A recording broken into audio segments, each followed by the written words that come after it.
Hi, everybody. Thanks for joining us today in the Locher Room. My name is Alan Locher, and I grew up watching both As the World Turns and Guiding Light. While I was home in quarantine, I realized that I was missing the shows I grew up watching and thought some of you at home might be feeling the same way too. Today, this trio of One Life to Live co-stars have come together to raise some money for the Autism Society of America through daytime stars and strikes. And I couldn't be grateful to them for being here, and to all of you at home who are joining us and raising money for this great charity. Please welcome to the Locher Room Mark Derwin, who played Dr. Ben Davidson, Jerry verDorn, Clint Buchanan, and Erika Slezak, Viki Lord Buchanan. Erika, Jerry, and Mark. Hi, everybody. Hello.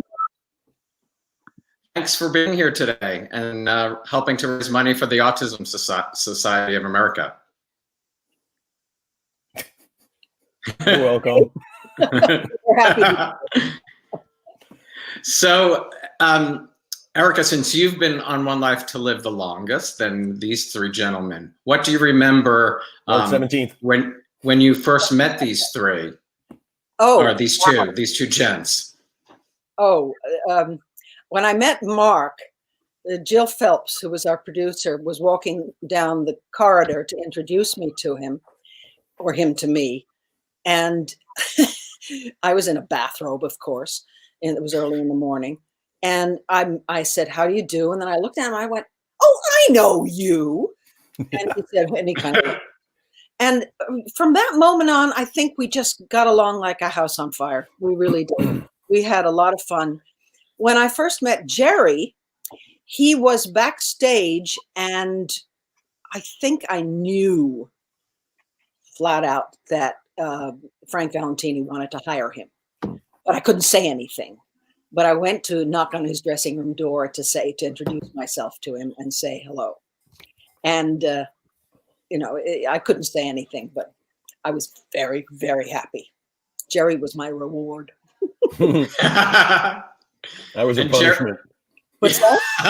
That was a punishment. Jerry was the reward and Mark was the punishment. No, I have to say that when I worked with these two guys, I would wake up happy in the morning because I knew it was going to be a day of laughs and fun and good work and mostly just a wonderful time.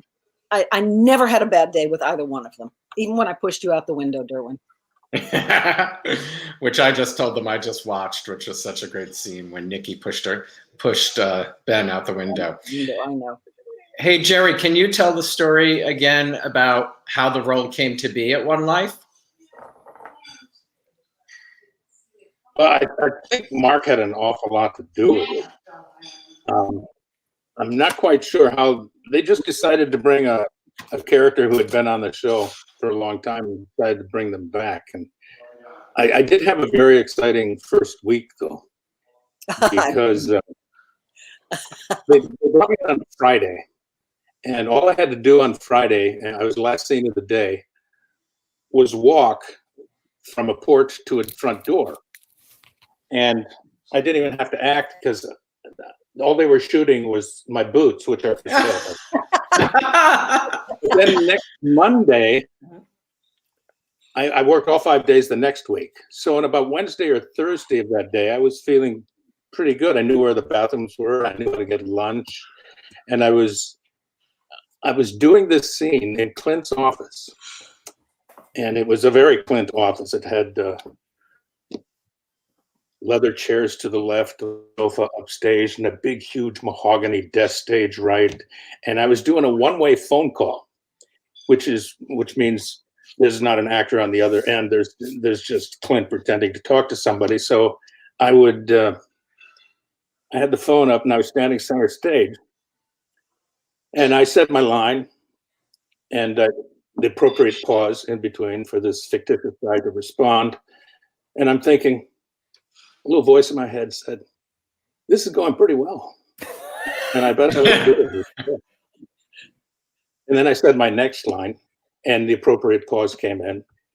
And so I'm feeling pretty good. And all of a sudden I hear this whistle. And a little voice in my head said, maybe audio's not picking that up. So I said my next line. And all of a sudden, in the appropriate pause that was next, the whistle got louder and louder until it sounded like a Roman candle going off. And it could, and kaboom, it landed on my desk and all the papers flew up and spilled my coffee and everything like that.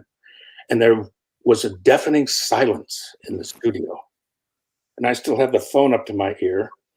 And I'm looking at a 2-foot-long yellow rubber chicken. That was Woods. It's got to be Woods. And I was thinking to myself, I don't know.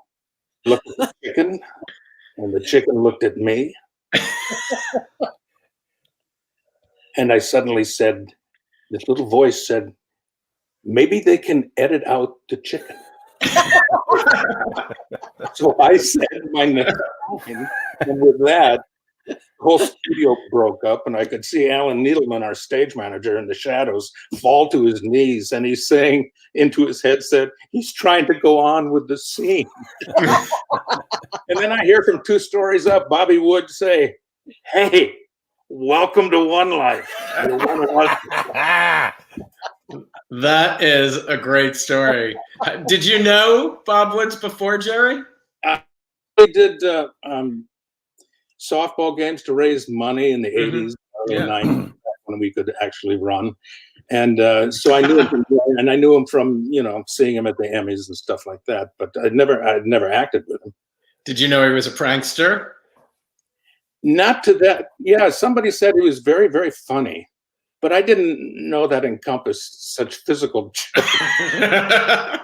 And by the way, he also yelled down, "Don't touch the chicken." But he, as Erika and Mark well knows, he's a joy to work with. Oh, he was a prankster. I remember one he did to Tim Gibbs. It was outside. I think it was outside of your house, Erika, and he had to find a note in the bushes. Yeah. And Woods attached a little fishing line to it. And as the shooting goes to grab it, Woods pulls it.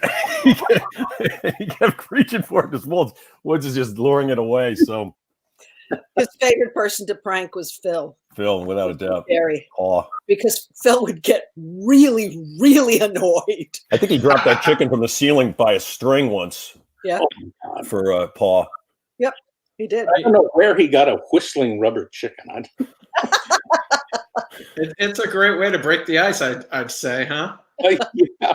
Welcome to the show. Yeah, welcome. Totally. So I just kept trying to go on with the scene. Well, you're a professional. Yeah. I didn't hear Alan cut, so I love that you thought in your head maybe they can edit the chicken out. I was thinking anything. I want to get through this scene. Oh, that's funny. So, Mark, did you have a little something to do with bringing Jerry there, or suggesting? I was just lucky to know the man and work with him on Guiding Light. He got the job on his own. I didn't do anything. He's being modest. Didn't you suggest him to Frank, though? I don't know. Maybe. I can't remember. Maybe. Yeah. Well, talk about you two and Guiding Light hitting it off. Like what? Because Mallet and Ross didn't work necessarily together that much, did you? Well, actually, we did a decent amount because when I came on, I was a detective, like an ex-New York cop, and Ross, right? You convinced me to come work for the police department because you were the DA, isn't that right? Right. Something like that. But we did a decent amount together, and as I spoke of last time, our airplane scene, which I was fortunate enough to see, someone guided me to it on YouTube or something. But no, I still do, but I had such admiration for this man. Like, and I've told the story many times, but we worked together a decent amount. So we'd be walking down to the rehearsal hall, and I would run ahead to announce him to everybody inside. And every time I just go, "Ladies and gentlemen, Mr. Jerry verDorn." He'd walk into applause. And I did every time, and because I just love him so much, and I meant it, and it was just a thrill to work with him, not only because of his skills, but the comedy. I mean, the most subtle comedy. I've looked back, since all this started, people have sent me like scenes and stuff like that, and I think I forgot just how brilliant he is. I'm not kidding. Like, there's a scene where you were at dinner with Maureen Garrett, and I walk in, and I'm looking. I'm like, "You gonna invite me to sit?" And it was just the smallest, subtlest thing. But when I watch it, it just makes me, just bend over laughing. I should have had you introduce him today, Mr. Jerry verDorn. Exactly. Yeah. Well, I'll do it now, ladies and gentlemen. Mr. Jerry verDorn. He did that once at an Emmy. I told this, well, he must have had a couple glasses of wine, but Mark was already in the men's room at the urinal. And I come into the men's room and he goes, I get all these puzzled looks and I'm just mortified. I turned several different shades. Oh, God. I love that. That's great. That was so funny. So, Mark, coming over to One Life, I assume you knew you were going to work with Erika? I did, and I remember that moment Erika spoke of backstage, and I remember saying, "I know you," and it instantly relaxed me, well, not fully, but a lot, because I'm like, oh, thank God, because I knew of Erika. I'd never met her, but of course I knew of her work and all the Emmys we won together. But for my first day, I was pretty nervous because I hadn't done this in like 5.5 years, something like that. And I remember saying to her, "We'll have fun tomorrow," because I just had to get through that first day.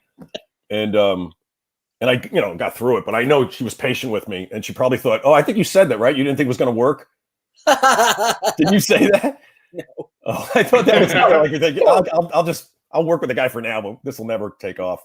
No, Jill had told me, I think the week before, she said, "Oh, I've got a new guy coming for you." And I went, "Oh, great." I didn't she didn't want me to audition with anybody. And I said, "That's great." I trusted her completely. And I said, "Who is he?" And she said, "Mark Derwin. You'll meet him next week." And I said, "Okay." And it kind of, whatever I was doing, it just, I never bothered to think about it again until the next week when I went, "Oh, I know you." And was it the next day we started work, Mark? I think that was a Friday, and we started on the Monday. On the I Monday. think they brought me in because that's when I found out about Zaz. Oh, yeah. Or that, or was a Monday, and he passed on Friday. It was something like that. It was really, really close. Yeah, yeah. No, but I remember our first scenes so clearly because they were so different and so funny. Yeah, they really were. Yeah, you walked in. I was squatting behind the bar, right? When you came in. And he said, "Hey, a blondie lost or just slumming," or something like that. that. Yeah, exactly. Yeah, wow. Yeah. So that's my question. Which was not in the script. That was my question. I wanted to know if Blondie was in the script. It was not in the script, and I loved it because Viki had never been called Blondie by anybody, and I loved it. And it sort of stayed for a couple of months, Mark, and then they told you couldn't call me Blondie anymore. No, what happened was because Jill was there for my first year. Yeah. Or I had a 2-year deal. So she was there for that was it. She was there for the 2 years, and Blondie was there. We used Blondie all the time, but then when Tomlin came in, he didn't like it. No. And quite frankly, he lied to my face, but I don't really care. I'm happy to tell the story. But he said they did a poll, and the viewers don't like me calling her Blondie. And so we were on set one day, and we used to do charity event. You'd have people come on set to raise money for charity, and there was this group of women there, and I turned to them and I polled them right then, and they're like, "No, we love it. We love Blondie." He just didn't like it anymore. I don't even know if he liked us even together. The fans were writing me questions about Blondie and Ben, but I loved getting an email from Mark that had Blondie in the email, CCing both of us. He has you listed as Blondie, which I think is so endearing. So endearing. I love it.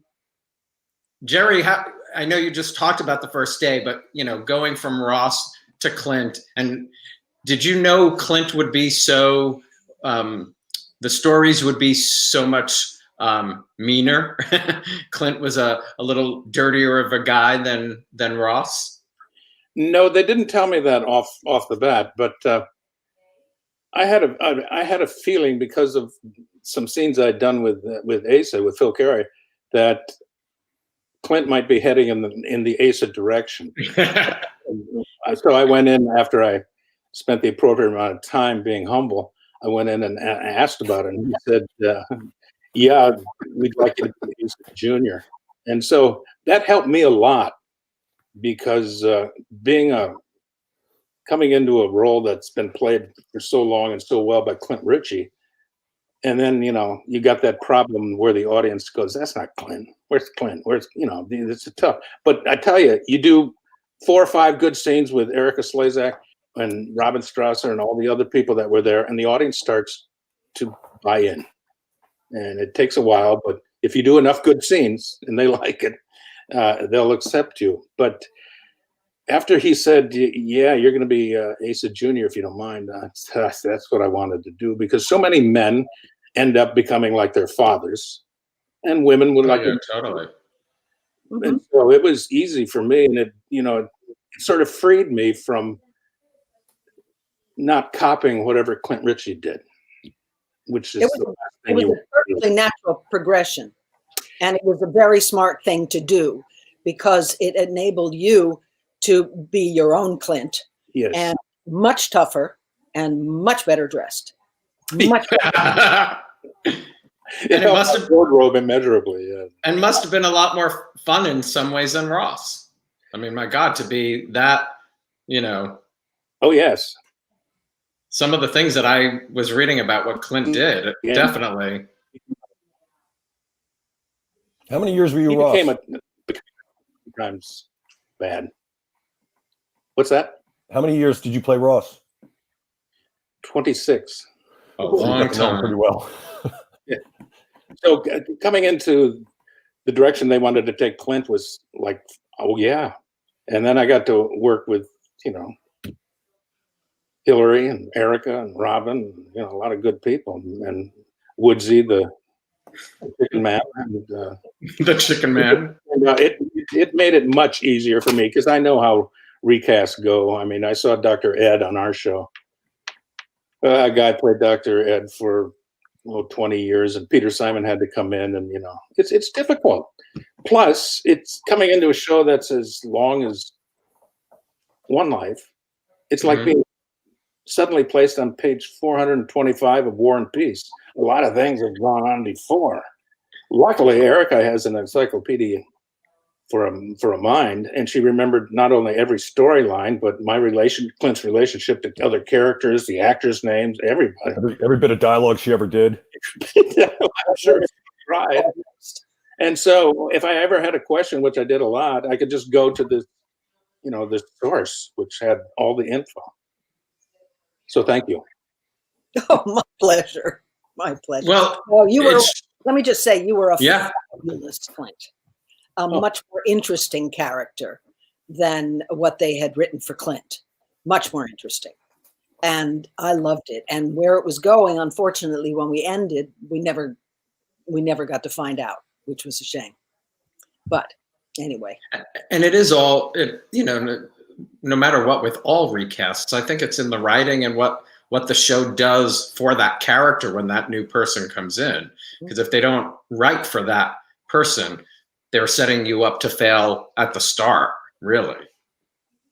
And they do that. Erika, I was amazed. I watched your great interview with Michael Fairman, and I was amazed as what Mark and Jerry are talking about, your memory, because you were talking about the story of getting the job on One Life, and you just knew like every detail from back then. But the biggest thing that I took away was, okay, you start tomorrow. Oh yeah. That was big time. Panic time. Because I did this audition. I did not know what I was auditioning for. They didn't tell me. They just said, oh, it's a new character, and we just want you to play this scene between Viki and Steve. And I had never seen the show. I'd been in the theater. I was in Buffalo doing Desdemona and Othello. So I'd never seen the show. And I did the audition the day after I got back from Buffalo. So I didn't even have time to watch the show. But they just gave me the scene and I did it. And I knew no more about it. And I went to see my agent then. And while we were talking, they called and they said, you've got the job. And I went, wow, that's unbelievable. I mean, it goes from one job to the next for an actor. And I'm in my head, it's going, oh my God, I'll probably start in a month. Like, I need to find an apartment. I need to lose 5 pounds. And the next day is where you start tomorrow. Wow. Thank God for my training, because what they taught me above all was know your lines. Know your line. You cannot play a part if you don't know the lines. You can't do it. And so I ran back up to the studio, and there was a script waiting for me, and I learned it. And, you know, the next day I showed up. I was supposed to be there at 8 o'clock. I showed up at 7:30, and it was in an apartment building where they had a rehearsal studio. And I was sitting there on the floor because nobody was in the apartment, and going over and over and over the lines. And if it hadn't been for Lynn Benish and Ernie Graves, they played Meredith and my father, Victor, I would never have made it through the day. They were such angels and terrific. They literally held my hand all day long. And our stage manager at the time, Sidney Andrews. And after that, it was a great job. It was a great ride, right? God, yes. Yeah. And for you and Mark, November 13th, from what I found out, it'll be 20 years since you and Mark got married on the show. This coming. It was 2000, November 13th, 2000, I believe, that Viki and Ben were married. On Showtime or real time? On the air date? On the air date, I believe it was November 13th, 2000. Mark, where have you been? I haven't seen you. That's why our marriage is working. What do you remember? I got shot in the chest. I got shot. The sniper got me after we got married. And Renee gave you that. Yeah, Patricia, she gave me a coin because I found out she was my mom. So I go, I'll keep it by my heart. And they shot me and it hit the coin, and I lived. I was a doctor on the show, and I got shot at. And I was shot at like 6 times, hit like 4. It's ridiculous. I shot you the last time. Terrible doctor. Yes, you did. Yes, I did. That was the best shot too. You're better than the mob. Nick shot you. And Mark, Asa and Renee were your parents, correct? Yes. What was it like working with both of them? Well, I remember when I found out that there was a possibility I was going to be a missing Buchanan, and I think it was down to me and Jimmy DePaiva. I'm not kidding. That's why I remember it. And they were setting it up that way in the storyline. When I found out it was going to be me, I was so flattered, because it's such an iconic family, and to be able to put in that, it kind of says they're not going to fire you this week. So I was pretty excited, and my character hated Asa because I blamed him for my sister's death, and rightfully so. And but I had to earn his love. But in real life, I just adored this man. Erika, I don't know if you remember one of the first times I had to work with him. It was a hospital scene, and I think he was in the hospital, and he had this one line that I hated my line, and I was like, if this line wasn't here, I wouldn't have to say this line. So I talked to, I think it was, I can't remember, no, Gary, I think it was Gary, the director, and I said, what do you think? He goes, you got to ask him. So Phil comes in, and I turn to him, I go, would you mind not saying this one word or this one line? And he looks at me and he goes, you never take away another actor's lines. And he starts reaming me in front of everybody. And I'm like, and so he turns to leave, and I turn and look at Eric and I go, yowza. And he comes back in, he goes, wait till I leave before you talk about me. And you just lost it. And I'm like, what the hell's going on? And so later on, he came to my dressing room and he goes, I won't say that line. I go, no. You say your line. It's my issue. I'll make it work. I was wrong. You were right. And little by little, I started getting in his good graces. And then I knew I was in when he invited me out to meet his acting coach. Oh. So Shun Lee, this Chinese restaurant, he had his own stool at the bar, and he didn't smoke cigarettes. And he'd have a scotch, and I'd go with him, and we'd sit there, and I would just basically listen to all his stories. It was so awesome, and I just love the idea that on camera I hated him. So in real life I called him Pa, but I wouldn't call him Pa on the show. Even when it was clear he was my father. And Renee, she's God bless her, she was just the loveliest woman. such a sweet-hearted woman, and I was thrilled because she was the first time I ever had a mother in an acting gig, and so I took it to heart. Oh, that's awesome. It's first time.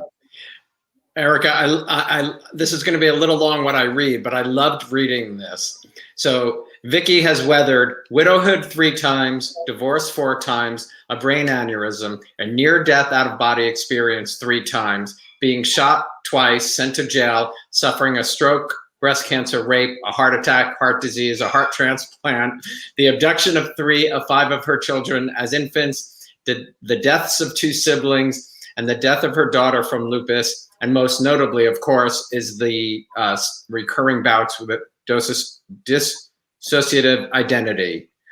When you hear all that, what does that? That was just the first day. It must have been a soap. It must have been a soap.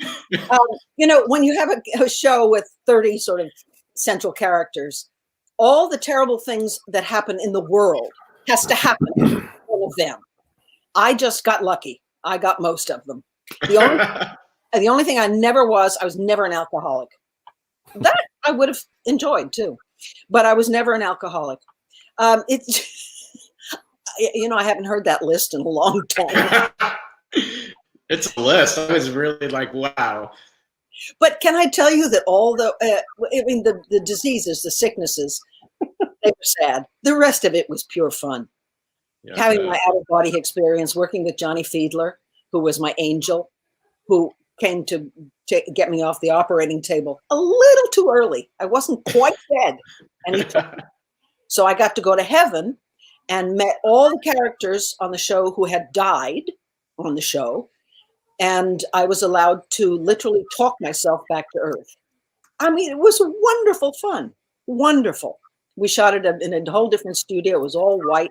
I said, this is how I want to die, in ballet slippers and white chiffon. Thank you very much. Do you know how many times you've been to heaven on One Life? Well, that one long time. You came to visit me. Sorry? You came to visit me in heaven. Remember to visit you. Yeah. And I was there with Agnes. Yeah. For Agnes, and I went to visit Phil, Asa, when he was in heaven, I think. Yeah, because he was wearing his cowboy hat. I guess 4 or 5 times. I'm not sure. Yeah, I think it's 86, 89, 90. Megan got DID, and then the 40th anniversary in the final week of the show. Crazy. At DID. No, Jessica. Jessica. Sorry, I wrote it. Yeah, Jessica. Sorry. Yeah. Yeah.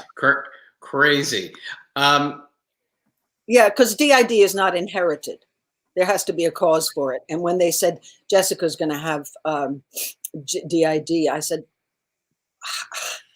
hang on a minute. How's she going to get it?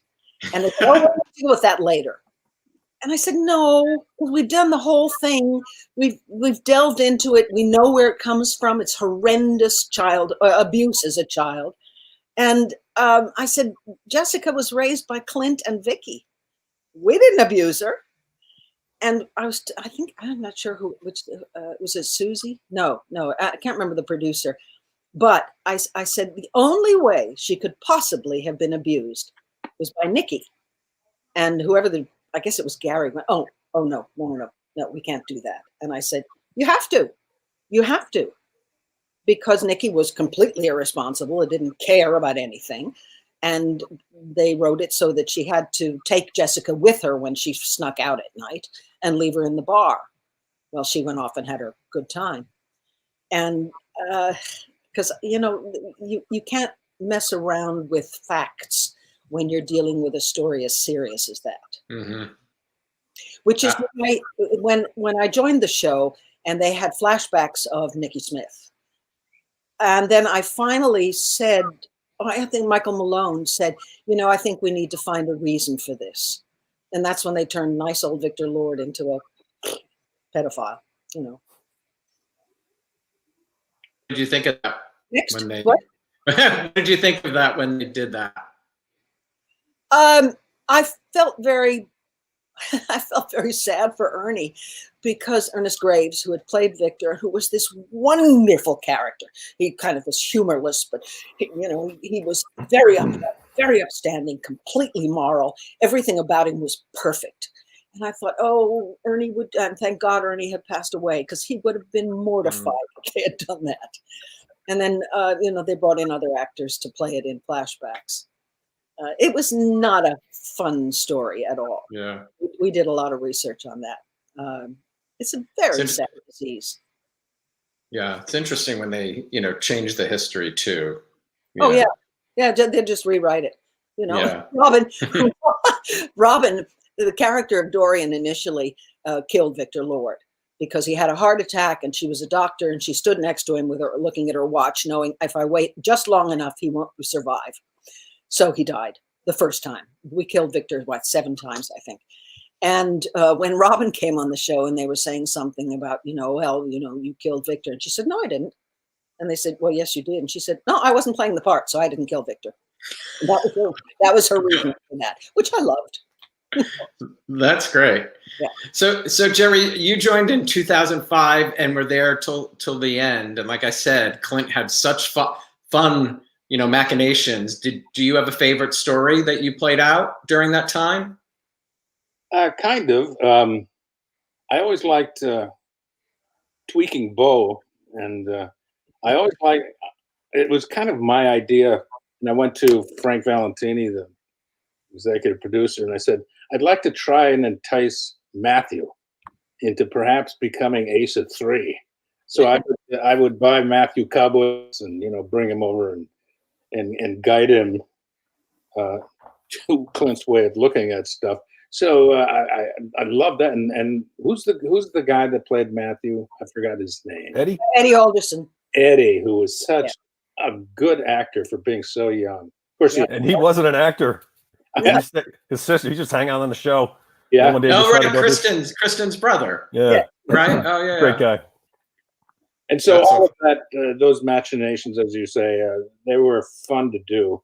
And even the first year online, when they had me go totally bonkers, crawling out of a bottle of booze, those were fun times too. And I wish I saw 3 scripts of if they had done year 2 online, where Clint for some reason was missing. I don't know. But the first episode of the next year, Erika wakes up, Viki wakes up, and Clint's in her bed. So that could have been I was looking forward to that too. I know, there's some good scenes. Yeah. Oh, well. And you got to work not only with Erika, with Robin Strasser and Hillary B, who's also, I think, isn't she quite a funny Hillary? one on? Yeah, Hillary. Very funny. Yeah, to the point of sometimes it's hard to do a scene with her because if you see the twinkle come into her eye, I have to just look away because it's. Weren't you married to her for a while? Yeah. Yeah. Yeah. But all the while, even during the ceremony, she's looking at Bo over my shoulder. It was not a happy beginning. Well, he was holding a chicken. And Erika, would be remiss. You one of the best relationships was your frenemy with Robin. Can you talk about, the fun you had? I had never met Robin when she came on the show, and I've heard her being quoted as saying that I made her feel welcome because I went to her at the end of the day and I said, you're going to be awfully good in this role. And I probably did because, no, you can't bark. Here, sorry, you cannot bark. I had such admiration for her preparedness. I used to say, they say you have to bring something to the table. And I used to say she brings a Thanksgiving Day feast to every single scene she does. Everything had to be perfect. She was a bit of a pain in the ass to the hair and makeup and wardrobe people because everything had to be so specifically perfect. But what she did with that role was so perfect, so completely Dorian.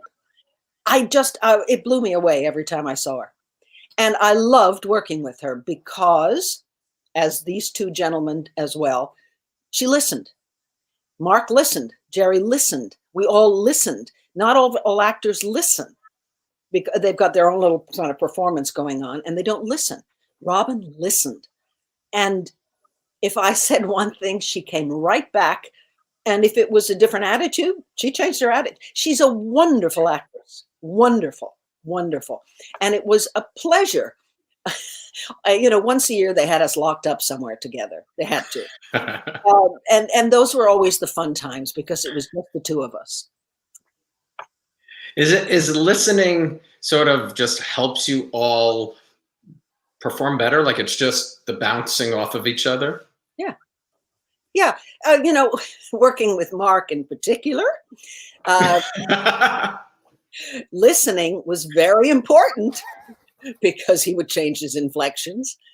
And Jerry as well. I mean, if you don't listen to the other actor, if you're just off in your own head somewhere, you're not really giving a good performance. You're not, and we've all worked with them. They're just waiting for the cue line. Yeah. Once they hear that line, they start talking. Or when your morning rehearsal, and they already have their scene down in rehearsal hall. You're like, you haven't heard me speak yet. How can you have yours down? How can you be ready? It's crazy. Exactly. You have to listen. And that's the most important part. I mean, who was it, Groucho Marx or somebody said, no, not Groucho. It's Harpo. George Burns, I think. George Burns said the most important thing about acting is honesty. He said, once you can fake that, you got it made. But it's true. And listening is a big part of that. And do you gents have some memories of Robin? Sorry. I got to work with a little bit. I think in the beginning there was a thought of me being between you, Erika, and Robin, the characters, but I think they changed their mind quickly because we loved each other. Yeah, there was chemistry and love. So I worked with her some, and I enjoyed it. But also, like Erika alluded to, she could be a pain. And I remember that, like, she used to give people, when she was mean to them, she'd send them, like, give them a bottle of champagne and apologize. And I'm still waiting for my bottle. We were on set one time, and again, wardrobe's trying to dress her, and they're doing her hair and makeup, and she's all flustered. She's trying to get her shoe on. So I knelt down and held her shoe so she could slip her foot into it, and she lost it on me. And I was like, what? I'm helping. But she was so flustered, she was just furious. So that Moet White Star should be coming any day now. Any moment. Knock, knock, knock. I did enjoy the woman very much. She was a challenge to work with. For that reason, you really had to pay attention. Yeah. I think Robin and I had great admiration for each other. She said that she always admired me, and I always admired her. If I knew I had scenes with her, it was a good day. A fun ride ahead, right? Yeah. It was, a lot of years. I was there, in almost 42 years, and I don't really remember many bad days. That's great. Yeah, it was fabulous. David, one of our fans, was asking, Viki never spoke contractions. It was always cannot, not can't. Was it written that way? No. And in later years, she did use contractions, but it started in the Old West. Well, number one, Viki was raised by, as I said, a wonderful man, Viki Lord, who was just a paragon and had a fabulous education. And she was a journalist, so she believed very strongly in instructing his daughter in the proper way to speak and behave, and so that was a part of it. It was initially written in. Agnes wrote it in.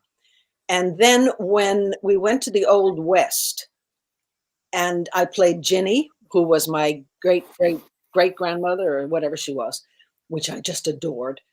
Paul Rausch was the producer, and I said to him, I'm not going to use any contractions.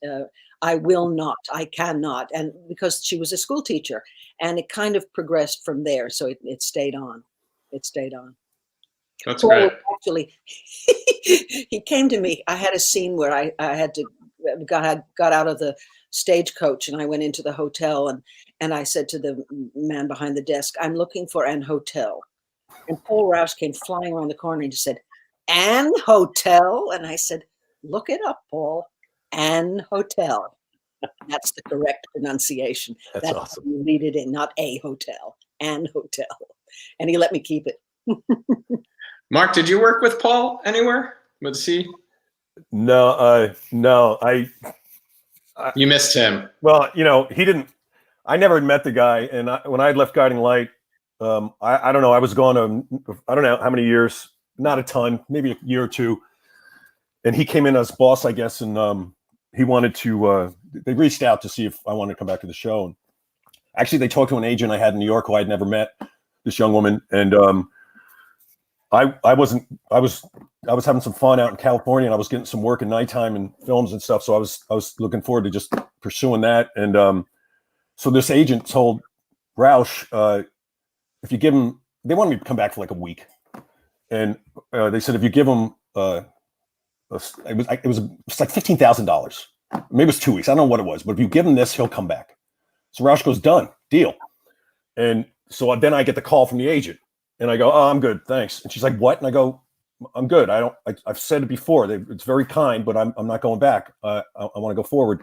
And so they had to go back and tell him. And he wasn't really happy with me because he thought I set him up. And I get a call from Kathy Marr. Jerry, remember Kathy?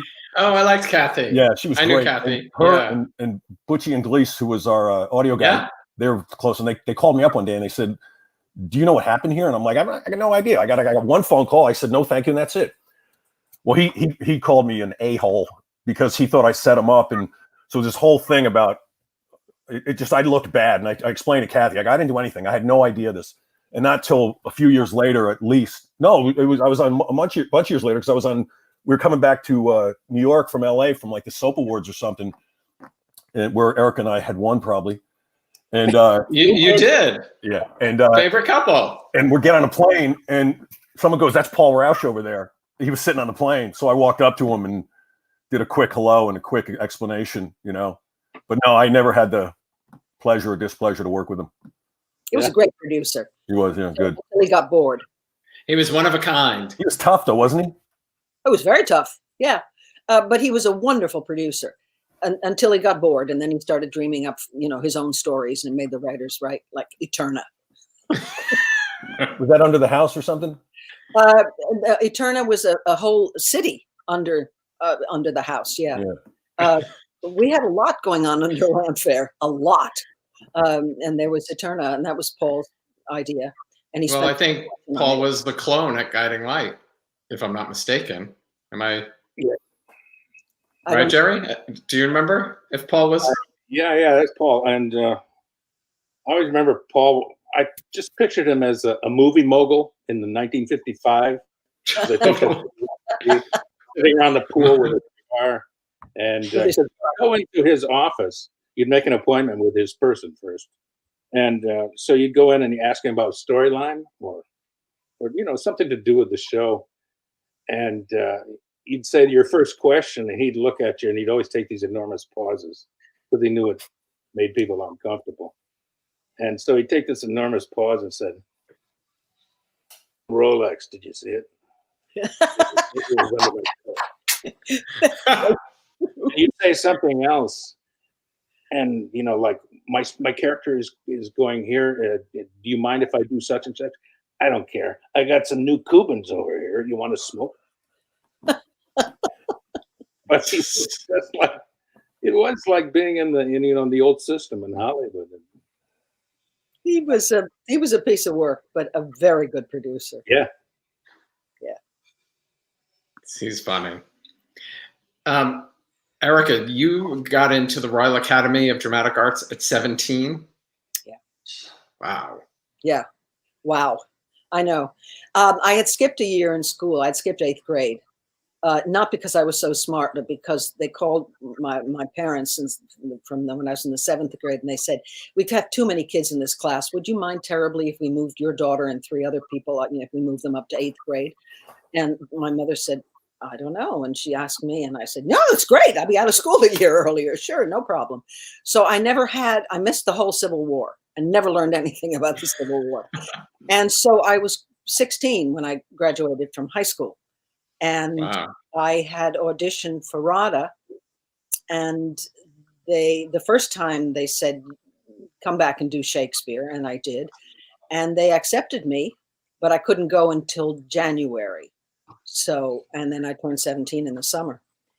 And it was, I've had a fantastic life, but I think those years at RADA were just sensational. Well, Jerry went to England and used to, Yeah. and so I'm sure you had a wonderful experience there too. But it was just a wonderful experience. I kind of, because I went there and I went to Studio 68 of the Performing Arts, it was called. Sean Connery had started the school. Oh. Well, then it got into financial trouble, and it became part of Lambda, so London Academy. And so I was there for 14 months. I learned a lot, but then my visa ran out. I was there for so long, I was on the National Health Program. I got a free pair of glasses. But I learned a lot merely because they had this student at the school. You could go to the theater for 50 pence, $1.25, $1.50. So Yeah, just like today. And I would see 6, 7 shows a week. Yep. You learn a lot watching that. You do. I think the first week I was there, my mother had taken me over, and she put me in this little tiny hotel until I had found a flat, which I did. And the flat hotel was right across the street from the school. And she was there for about, I guess, a week with me, and then we found a flat, and then she had to go.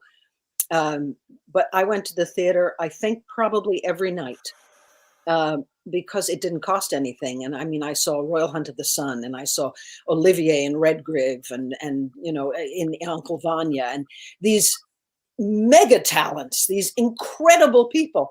And you're sitting there kind of watching them and learning the whole time. I will never forget some of those performances, ever. And it was cheap. Yeah, cheap theater would be good. Just going to theater now would be good. Yeah. Hey, Mark, what are some of your favorite moments at One Life? And some other people. Well, you just decided to hang out with us because you had nothing better to do. It's really slow out here. Yeah, I mean, I have a ton. Majority of them are working with Erika and Woods. I remember this Friday night. It was just me and Woods. Everyone was gone. We had just us and the crew, and he just had one of those nights where he couldn't remember his name, and the self-deprecation. I mean, I was crying, laughing. Not one person cared. They didn't care about getting on a train or anything. We just had so much fun, and I turned to him and I said, "I promise you, I'm never going to forget this evening. I don't care how many years," because it was just so much joy to watch him melt in front of the camera and then just jab himself. He is such a funny man. But my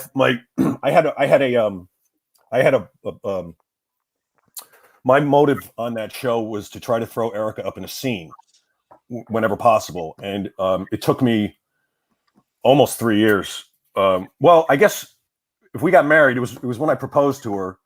I used to try to do anything, and it was you couldn't shake a woman. Unflappable. Unflappable. Thank you. And it was frustratingly fun.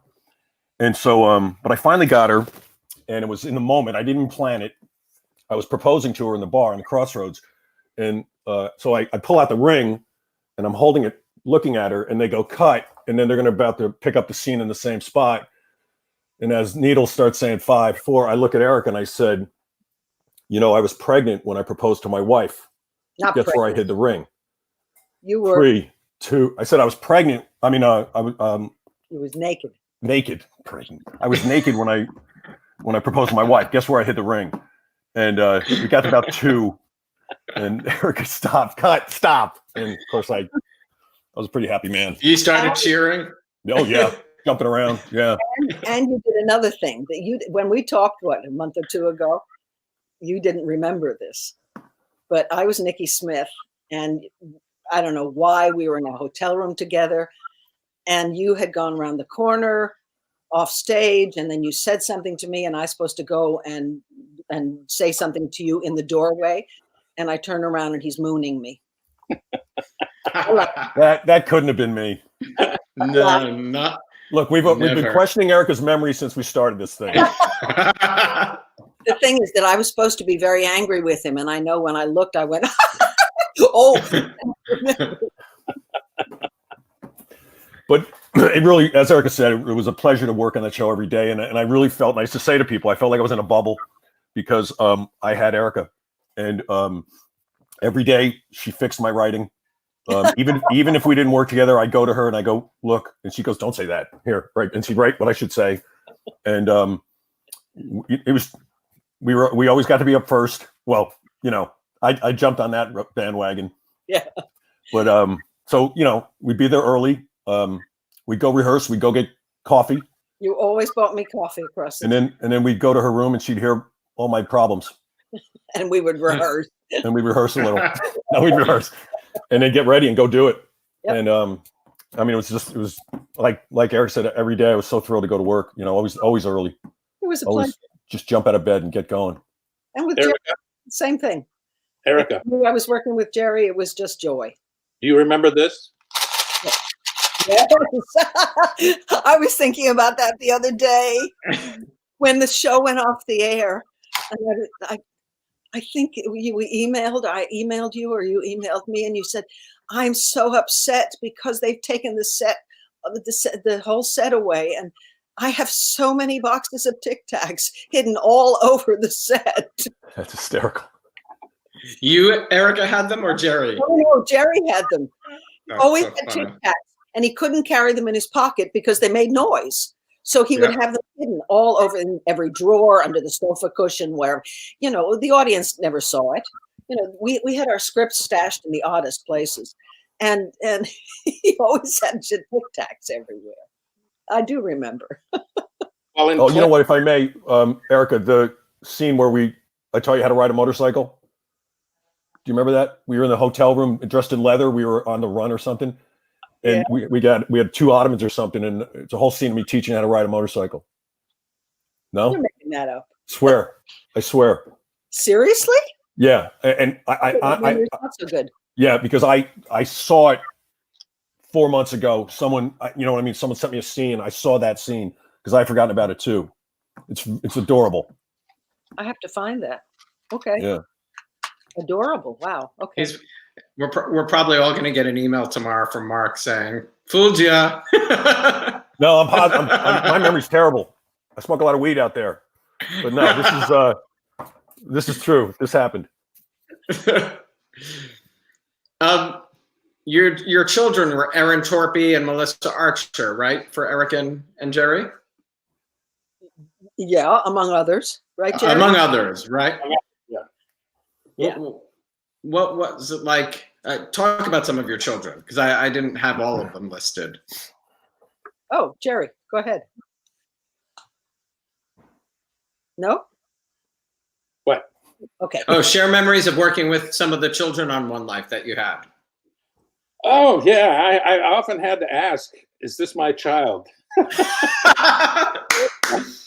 Every scene I walked into for the first month or so, Erika, have I slept with this one? Related to this one? But no, the daughters were a handful because of, what did they used to call them? Nutty and slutty? Yeah. One was nutty and the other was slutty, and I had to deal with all of them. And then I had, I forget now, they put me near the end of the show on ABC, they put me with a real young lady. She must have been 25. Oh, yeah. What's her name? I mean, the character's name? I can't remember. I don't remember, but I was very jealous of her. Yes. My 2 daughters gave me such a bad time about the age difference. And I said, hey, it's a number. It's a number. But And then with Nutty, we had all those scenes that were just so difficult to do with the psychiatrist and everything. And I remember watching a blank television screen, and we were supposed to be watching her getting abused. And it was difficult to get that out of your head after the day's work. Well, because I did a show with Melissa, with Aaron, with Chris McKenna. Oh God, and one of the early Chris was Joey. Now I'm blanking. Can't think of. Chris was Joey. Chris was Joey. And Nathan followed him as Joey. Right, but there's sorry, I'm blanking on his name. I love him. There were a lot. Love him from Sorted Lives. Do you remember the act? I can't think of who he was in Sorted Lives. Dan Gautier? No, I'll tell you in a second. I'll think of. Give me a second. Jeff Coat. No. It was the earlier boys. I'm gonna get it. Yeah, a lot of kids. They kept aging them up very quickly. They went from like 2 to 7 overnight. Kirk Geiger. Oh, I love him. Yeah, sorry, I blanked on his name. I blanked on his name. Yeah, it was a lot of fun with all those kids. We had a fun time. Erin started literally when she was a little girl. She was 5 or 6 or 7, something like that, and played it until she was about 18.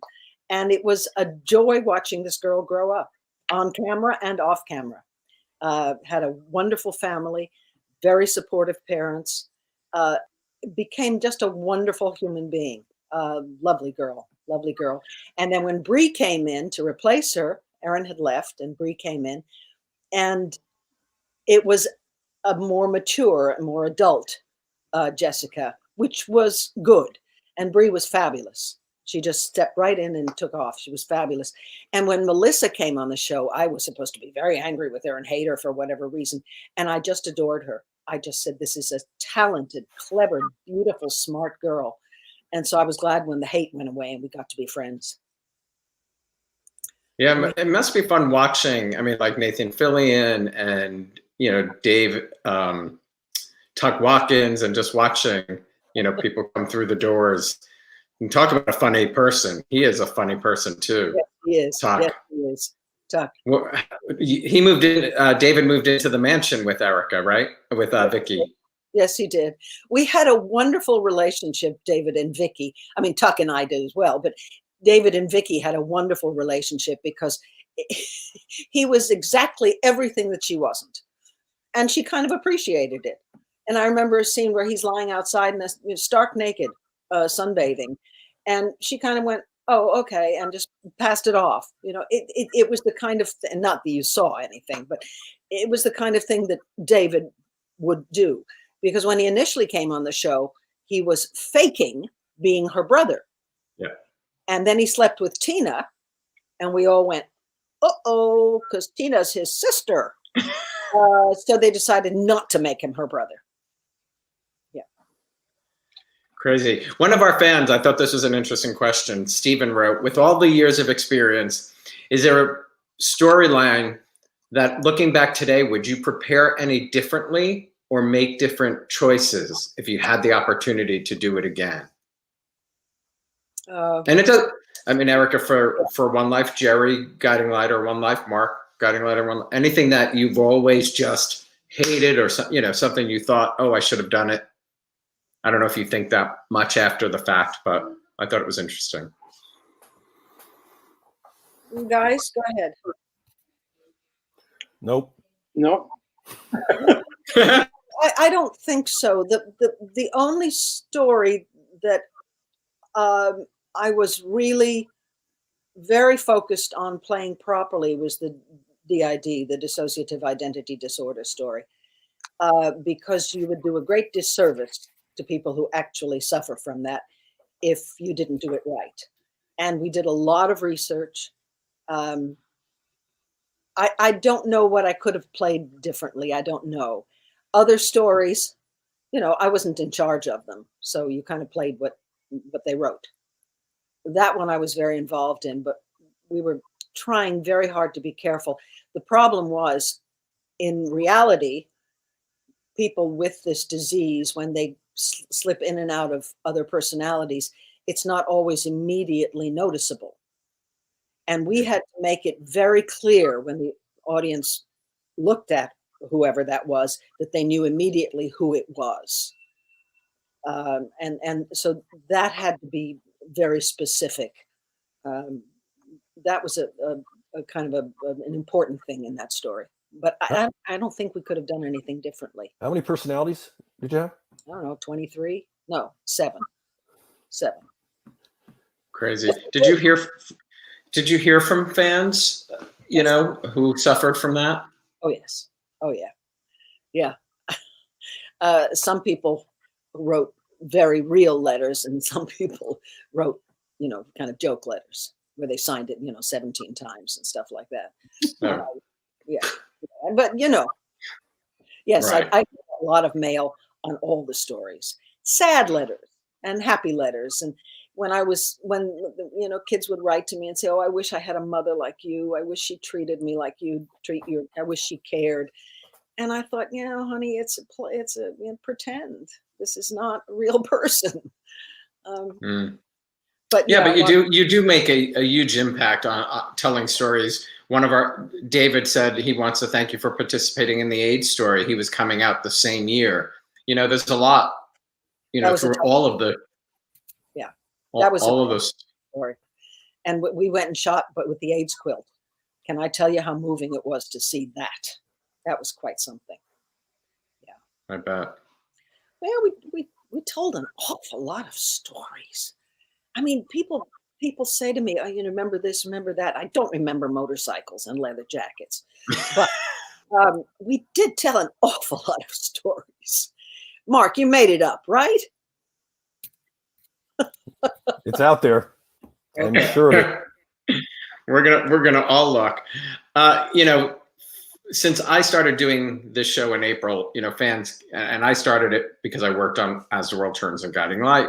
People keep asking me about, you know, those shows coming back since I've been doing other shows with One Life to Live and All My Children. They keep, you know, the fans miss these shows so much. What do you guys miss most? Oh. Somebody else go. I like all the kibitzing that went on in the dry room in the morning, particularly. If you worked with Erika, you worked in the morning because she was first up. But all that stuff going on in the dry room and the directors just trying like heck to break into our conversations to get the show blocked.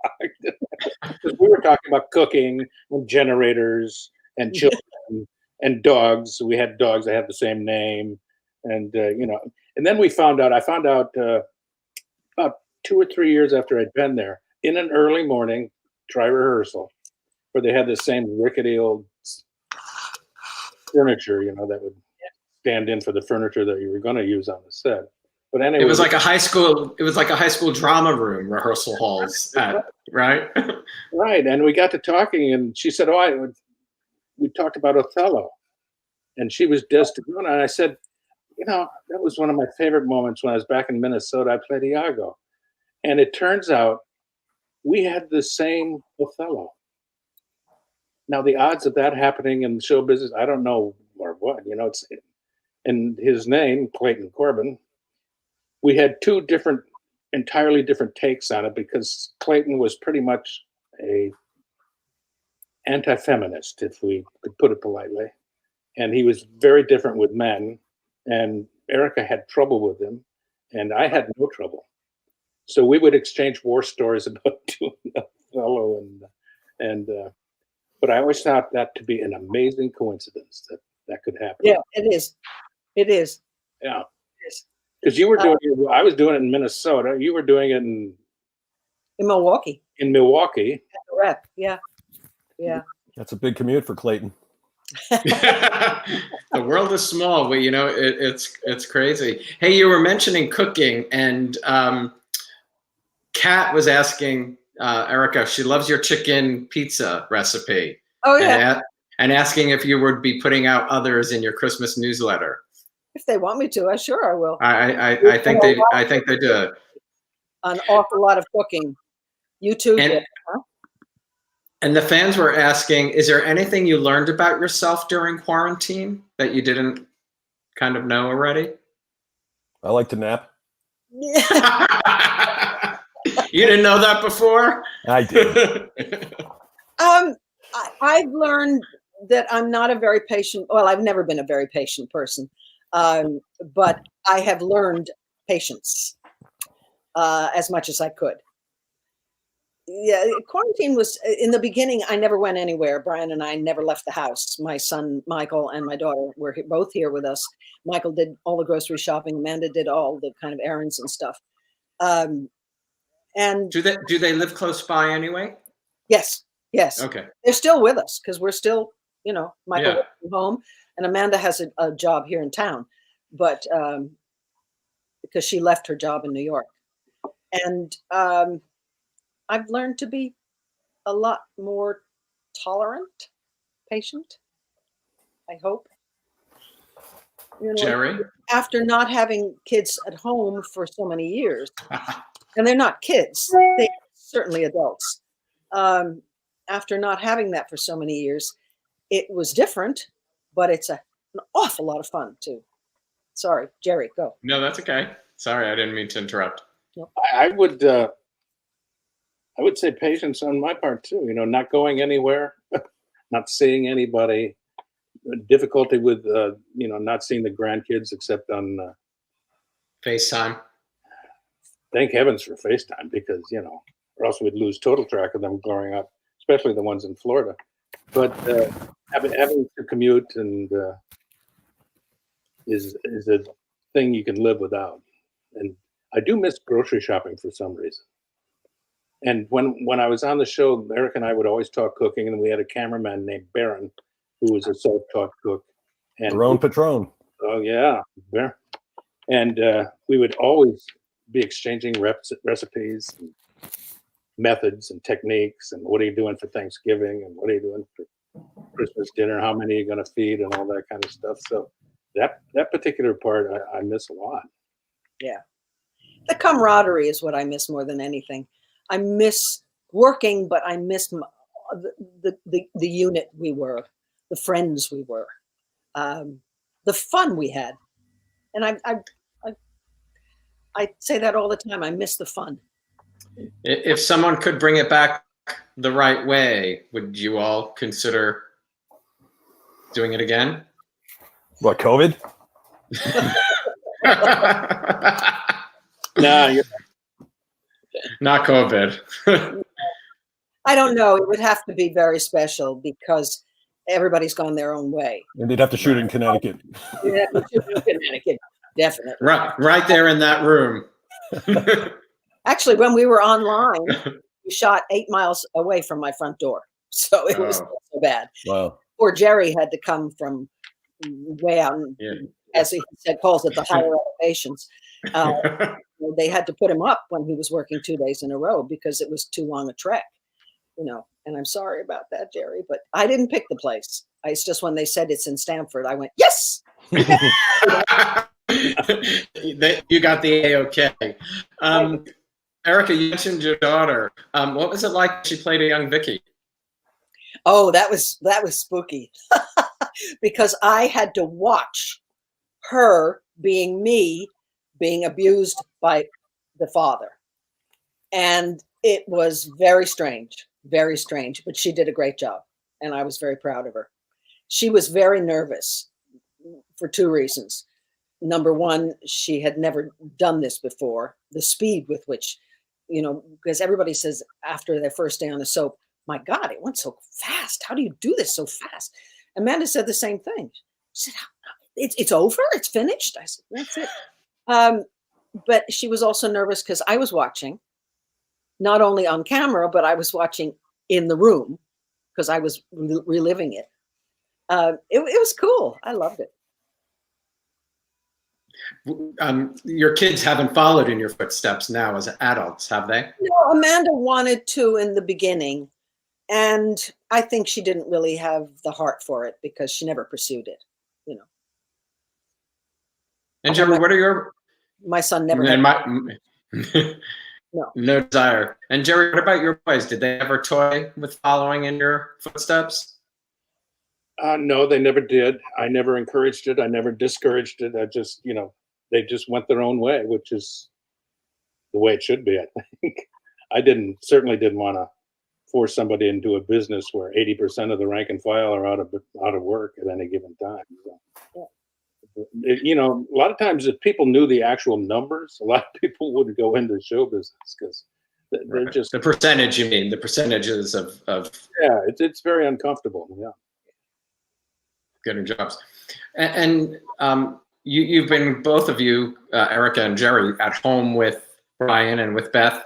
How did you meet your spouses? Go ahead, Jerry. Well, we were in Fargo, North Dakota.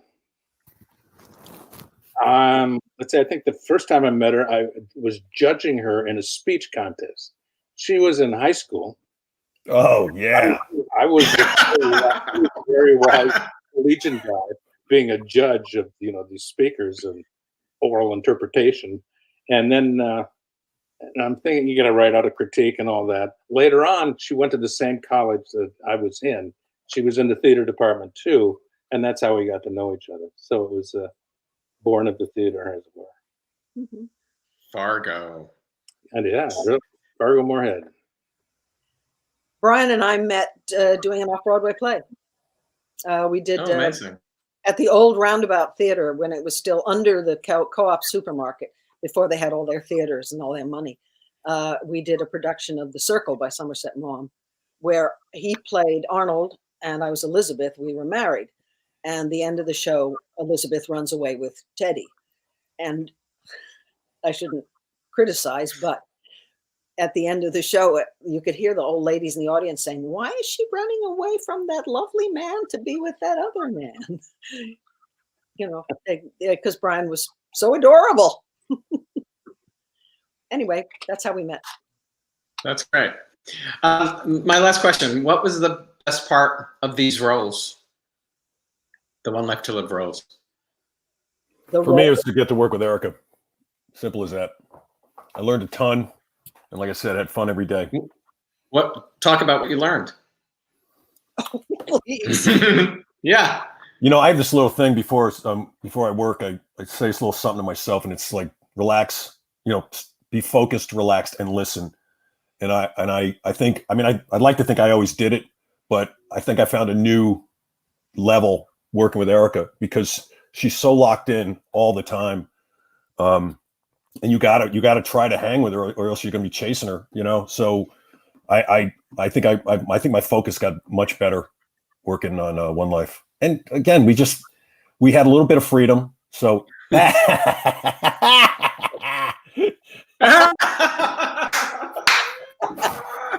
but we had brilliant freedom, and so we would toy with the lines, and I would, everything I threw at her, she'd catch and throw back.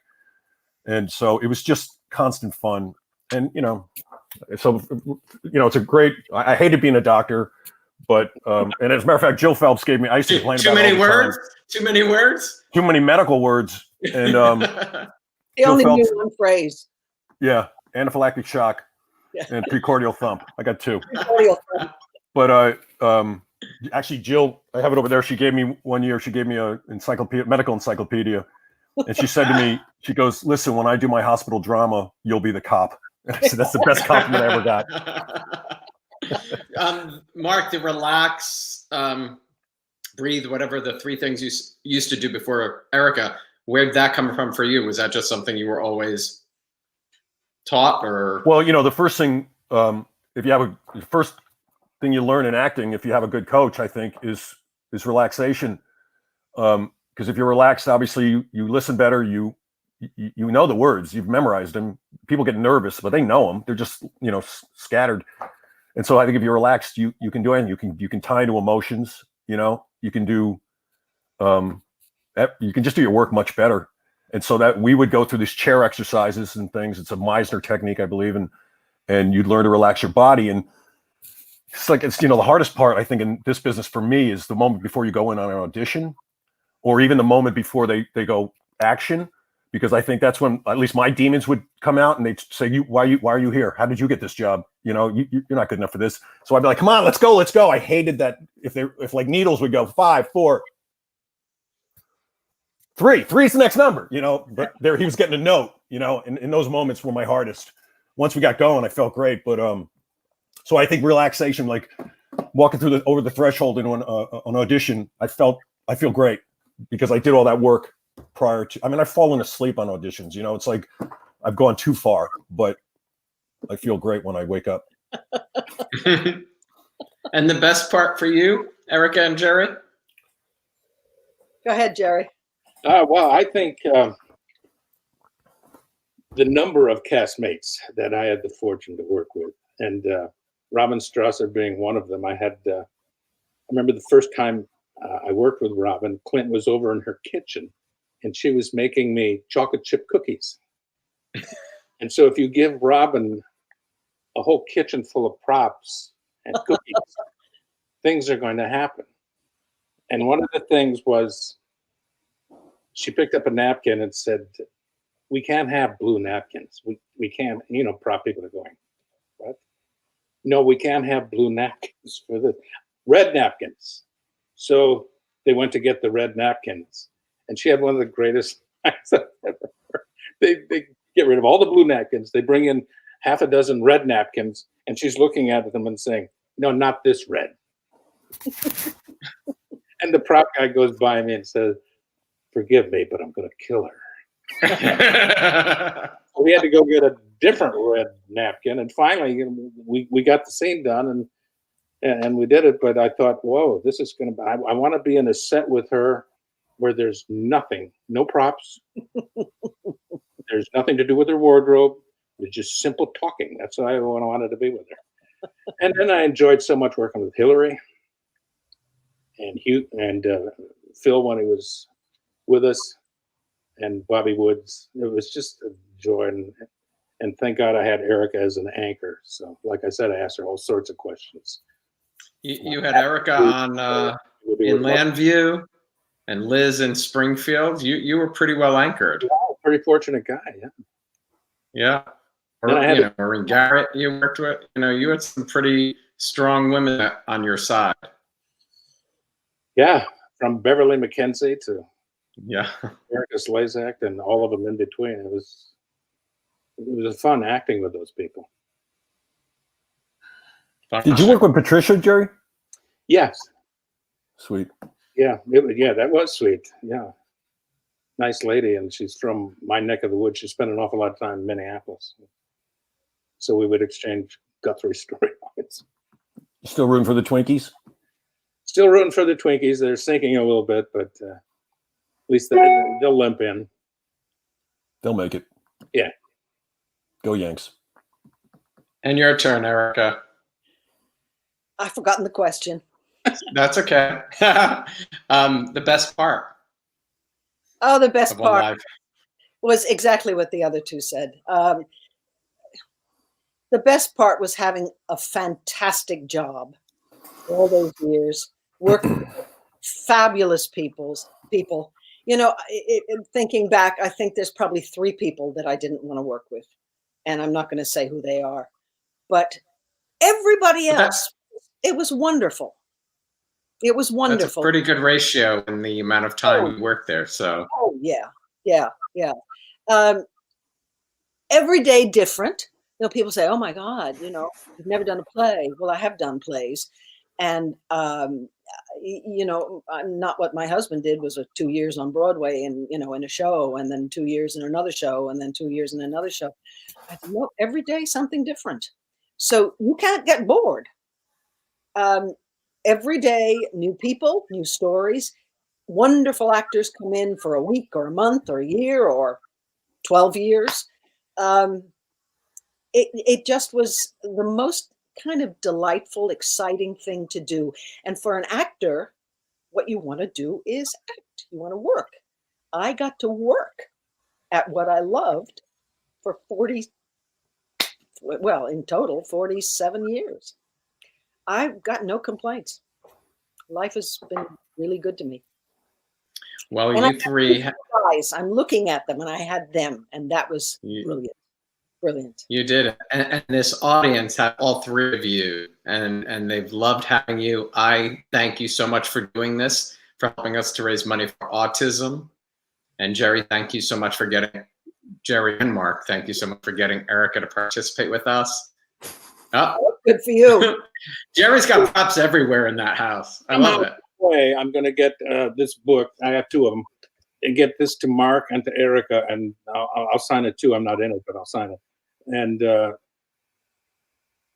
people can bid on these two books, and it will go to Autism Society of America. Of course. Just sign my name. Save the stamps. It'll be up on Daytime Strikes and Stars, or Stars and Strikes. I get that wrong all the time. And the shirt too. The shirt. Well, Yes. What about the boots you were holding earlier? Those two? Boots, and I'll even throw in another boot, so you don't have to hop. I got a stapler. I'm gonna throw in there too. You don't have anything, Mark, from One Life or Guiding Light you kept? I showed you. I got a picture of you and me. Yeah, me. And I got Erika. You know what? The only thing I took was a coaster that said Crossroads. And everything else I had, I hid under Erika's sofa. And you did. And it should have lasted much longer, but I think you rearranged your room and found it all like a week later. Oh, yeah. When he left, he put all of this rubbish from his room, including mail that he hadn't answered in 3 years, under the sofa in my dressing room. And I didn't find it for a couple of days because I didn't look under there a lot. And all Mark, the mail. You have time on your hand now. You can answer that mail now. Yes. Can I have it back, please? The sofa. Everybody, thank you so much. Thanks to everybody for watching today. Really, really appreciate it. Yeah, thank you. And you guys stay here. I'll just sign off and we can say goodbye. Okay. Thanks, everybody. Have a great afternoon. Thank you. Thanks so much for doing this. Okay.